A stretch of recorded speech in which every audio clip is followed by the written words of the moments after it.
तुम्ही पाहत आहात MCN न्यूज मराठी। बुलढाणा जिल्ह्यातील मेहकर तालुक्यातील पांगरखेड येथे महावितरणच्या निष्काळजीपणामुळे एका विधवा शेतकरी महिलेचे मोठे नुकसान झाल्याची धक्कादायक घटना समोर आली आहे। विद्युत तार मक्याच्या गंजीला चिपकल्याने भीषण आग लागून 4.5 एकर क्षेत्रातील मका पूर्णपणे जळून खाक झालाय। पीडित शेतकरी महिला शालाबाई कडूजी वाकुडे या विधवा असून त्यांच्या हातातोंडाशी आलेले पीक या आगीत नष्ट झाले आहे। त्यांनी सुमारे 5 एकर क्षेत्रात हिवाळी मक्याची लागवड केली होती, मात्र अचानक लागलेल्या आगीत सर्व मक्याच्या गंजी जळून खाक झाल्याने त्यांचे मोठे आर्थिक नुकसान झाले। या घटनेमुळे संबंधित शेतकरी महिला मोठ्या आर्थिक संकटात सापडले असून शासनाने तात्काळ नुकसान भरपाई द्यावी अशी मागणी ग्रामस्थांकडून करण्यात येत आहे।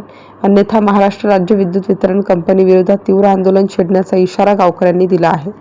MCN न्यूज मराठी करिता प्रमोद मिश्रा, मेहकर। माझं नाव रवींद्र कडूजी वाकुडे। आमची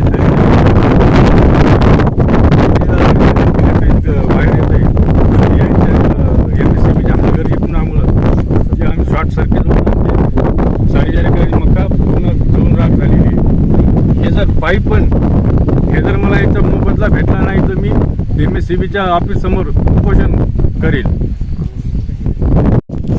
नमस्कार। आज या ठिकाणी आमच्या गावातील महिला शालाबाई कडूजी वाकोडे यांच्या शेतात विद्युतच्या केबलचं शॉर्ट सर्किट झालं आणि त्यामुळे या ठिकाणी 4.5 एकरातील मका पूर्णपणे जळून खाक झालेली आहे। त्याचसोबत त्यांचे जे स्प्रिंकलरचे पाईप आहेत ते पण खूप जळालेले आहेत। सदर महिला ही मागासवर्गीय असून विधवा महिला आहे। तर या महिलेचा उदरनिर्वाह कसा व्हावा, कारण 12 महिन्याचं पीक या ठिकाणी जळून खाक झालेलं आहे। तर निश्चितच महावितरण कंपनीने याची दखल घेऊन आणि पंचनामा करून लवकरात लवकर या शेतकऱ्याला मदत मिळाली पाहिजे आणि मदतही अशी तोडकी न करता जितकं नुकसान झालं तेवढं भरपाई करून दिलं पाहिजे। आणि जर MSCB महावितरण कंपनी जर यामध्ये ॲक्शन घेत नसेल आणि मदत करत नसेल तर आम्हाला गाव पातळीवर संपूर्ण गावकऱ्यासह आम्ही महावितरण कार्यालयावर मोर्चा नेऊन त्या ठिकाणी आमरण उपोषण करण्याचा इशारा या ठिकाणून देत आहे।